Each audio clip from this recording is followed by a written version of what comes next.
بسم اللہ الرحمن الرحیم۔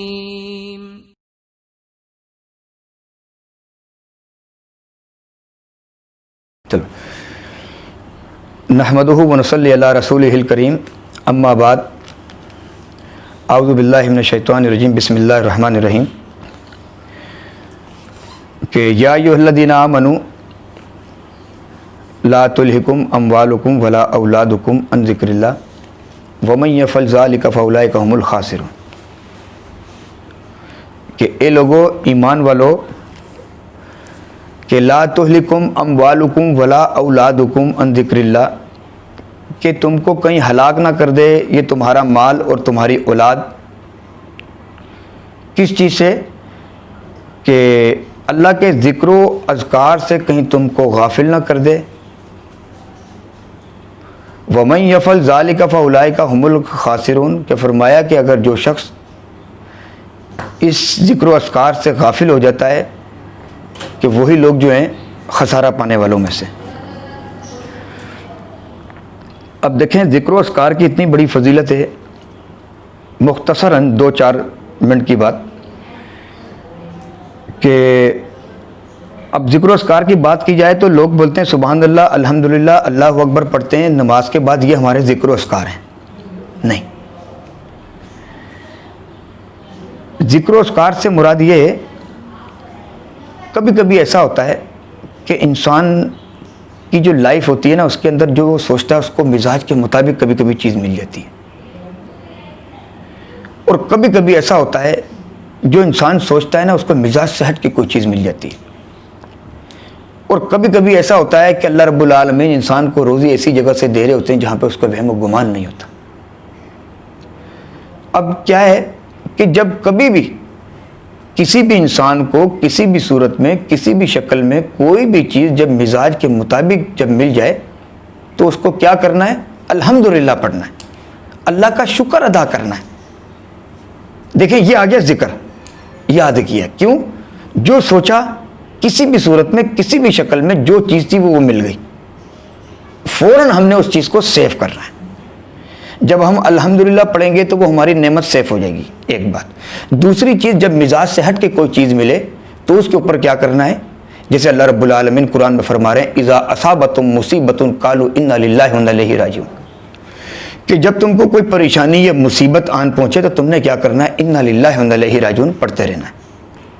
اب جب ہم نے کیا کانسیپٹ بنا لیا کہ کسی نے بولا بھائی وہ مر گیا ہے، اچھا وہ مر گیا ہے، انا للہ وانا الیہ راجعون، بس، اس کے علاوہ کسی چیز پہ ہمارا انا للہ نہیں۔ اب قرآن کہہ رہا ہے اذا اصابتم مصیبت، کوئی بھی ہو مصیبت یا پریشانی۔ اب دیکھیں، کبھی کبھی بیٹھو تو ایک دم بتی چلی گئی، انا للہ وانا الیہ راجعون۔ کیوں؟ یہ پریشانی ہے۔ اچھا، کبھی کبھی ایسا ہوتا ہے کہ لائف کے اندر نا کوئی چیز آن دا اسپاٹ جب ڈھونڈو نا غائب ہو جائے گی۔ اچھا، نہیں ڈھونڈو، آنکھوں میں گھوم رہی ہوگی ایسے سے نا، کیوں؟ ضرورت ہی نہیں ہے۔ اب موقع پہ ضرورت ہے، وہ ادھر گھوم رہی ادھر، مگر ہمیں نظر نہیں آ رہی، اس وقت کیا کرنا ہے؟ انا للہ وانا الیہ راجعون۔ کیوں؟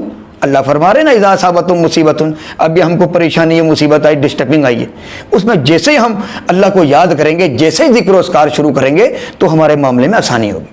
وہ کیسے شروع کریں گے؟ انا للہ وانا الیہ راجعون۔ کیوں؟ پریشانی ہے، یاد کر رہے ہیں، یہ ذکر کر رہے ہیں، اللہ کو یاد کر رہے ہیں، سمجھے؟ تو یہ کیا ہے کہ مزاج سے ہٹ کے جب کوئی چیز مل جائے تو ہم نے فوراً انا للہ وانا الیہ راجعون، میں نے اللہ کو یاد کرنا ہے، خوشی میں بھی پریشانی میں بھی۔ اب کبھی کبھی ایسا بھی ہوتا ہے کہ ہمیں وہاں سے روزی ملتی ہے جہاں وہم و گمان میں نہیں ہوتا۔ وہ دو باتیں، یا تو کبھی کبھی ایسا ہوتا ہے ہمارے منہ سے ایسے ذکر و اذکار یا کچھ ایسے کلمات ہمارے منہ سے نکلے ہوئے ہوتے ہیں جو اللہ رب العالمین کو بڑے پسند ہوتے ہیں، بہت پسند۔ اللہ اس کی توسط سے ہمیں روزی نواز رہے ہوتے ہیں، یا تو ماں باپ کی دعائیں لگی ہوتی ہیں۔ اب دیکھیں، ذکر و اذکار جو ہوتا ہے نا، یہ انسان کو ایسا کر دیتا ہے کہ جب جیسے کوئی بند کمرے میں بیٹھا ہوا ہے اور اچانک سے بندہ بتی جلائے تو کمرے کی پوزیشن کیا ہوتی ہے؟ روشن۔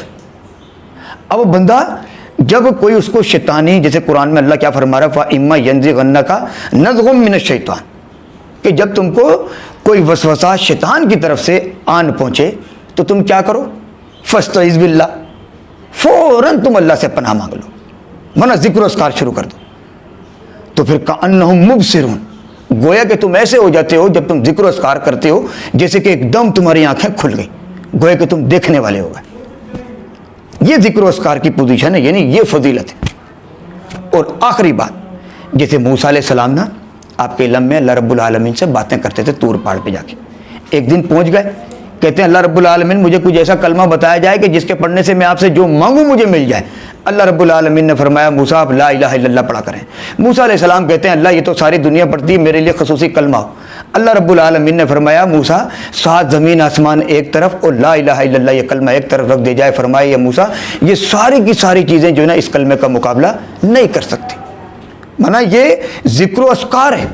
اب اللہ کے نبی کیا فرما رہے ہیں؟ افضل الذکر لا الہ الا اللہ، بہترین سے بہترین اگر کوئی ذکر ہے تو وہ کیا؟ وہ لا الہ الا اللہ۔ مانا ذکر و اذکار، ہم نے ذکر و اذکار پہ توجہ دینا ہے۔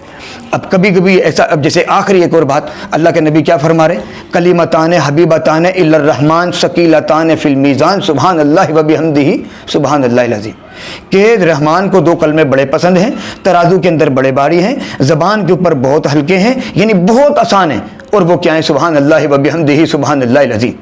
اور اللہ کے نبی فرما رہے ہیں کہ جو بندہ اگر روزانہ 100 مرتبہ اگر یہ کلمہ پڑھ لیتا ہے اور قیامت والے دن اگر وہ اللہ کی بارگاہ میں حاضر ہوتا ہے، اگر اپنے سمندر کی جھاگ کے برابر بھی اگر وہ گناہ لے کر آتا ہے اور یہ کلمہ روز پڑھتا ہوگا تو اس کلمے کی برکت سے اللہ رب العالمین اس کے تمام کے تمام جو گناہ ہیں وہ معاف فرما دیتا۔ یہ ذکر و اذکار کی فضیلت، سبحان اللہ و بحمدہ سبحان اللہ العظیم۔ تو اللہ تعالیٰ سے دعا ہے کہ اللہ تعالیٰ ہمیں ذکر و اذکار کرنے کی بھی توفیق عطا فرمائے۔ السلام علیکم ورحمۃ اللہ۔